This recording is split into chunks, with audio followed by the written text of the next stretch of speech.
Hi friends, welcome to Shri Mallikarjuna vlogs YouTube channel.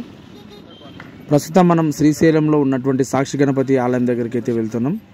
లోపల సాక్షి గణపతిని మీకు చూపించే ప్రయత్నం చేస్తాను. అయితే సాక్షి గణపతికి ఉన్నటువంటి చరిత్ర చాలామందికి తెలిసి ఉంటుంది, కొంతమందికి తెలియదు. మనం శ్రీశైలం వెళ్ళామా లేదా అనేది సాక్షి గణపతి నమోదు చేస్తాడనమాట. కైలాసంలో ఉన్నటువంటి శివుడికి మనం శ్రీశైలం వెళ్ళామా లేదా అనే విషయానికి సాక్ష్యంగా నిలుస్తాడు. తను నోట్ చేస్తాడనమాట. మనం శ్రీశైలం వెళ్ళామా లేదా అనేది కైలాసంలో శివునికి చూపిస్తాడనేది భక్తుల యొక్క నమ్మకము. ఆలయంలో ఉన్నటువంటి గణపతి విగ్రహం ఏదో రాస్తున్నట్టుగా ఉంటుంది. అంటే చిత్రగుప్తుడు అయితే ఏ విధంగా రాస్తాడో ఆ విధంగా సాక్ష్యాలు తను నోట్ చేసుకుంటాడనమాట. శ్రీశైల క్షేత్రానికి వెళ్ళే భక్తుడు ఖచ్చితంగా ఇక్కడ ఆగి స్వామివారిని ఖచ్చితంగా దర్శనం చేసుకుంటారు. ఇప్పుడు మనం శ్రీశైలం వెళ్తున్నాము. అయితే శ్రీశైలం వెళ్ళే మార్గంలో మనకు సాక్షి గణపతి ఉంది కాబట్టి ఇక్కడ స్వామివారిని దర్శనం చేసుకుందాం. స్వామివారిని దర్శనం చేసుకునేటప్పుడు ఖచ్చితంగా మన గోత్రనామాలు చెప్పుకోవాలి.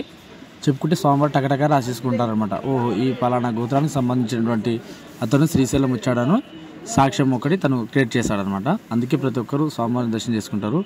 ఈ లోపల ఉన్నటువంటి ఆలయంలో ఎలాంటి ఫొటోస్ కానీ వీడియోస్ కానీ తీసే అవకాశం లేదు కాబట్టి జూమ్ చేసి చూపిస్తున్నాను.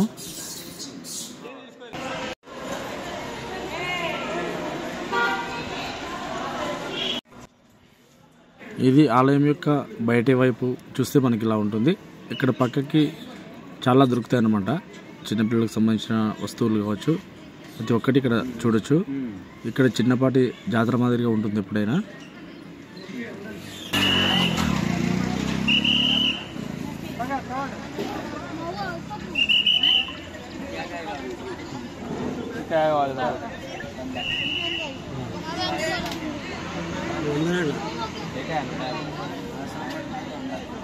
డబల్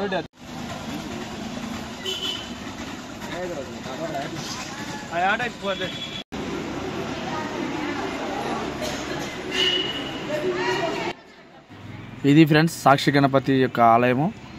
ప్రతి ఒక్కరూ స్వామివారిని మొదటగా దర్శనం చేసుకోండి శ్రీశైలం వెళ్ళేటప్పుడు. ఈ వీడియో నచ్చినట్లయితే తప్పకుండా ఈ వీడియోని షేర్ చేయండి. ఫస్ట్ టైం మన ఛానల్ని చూస్తున్న వాళ్ళు సబ్స్క్రైబ్ చేసుకోండి. Thank you friends, thanks for watching. ఓం నమః శివాయ. జై హింద్, జై శ్రీరామ్.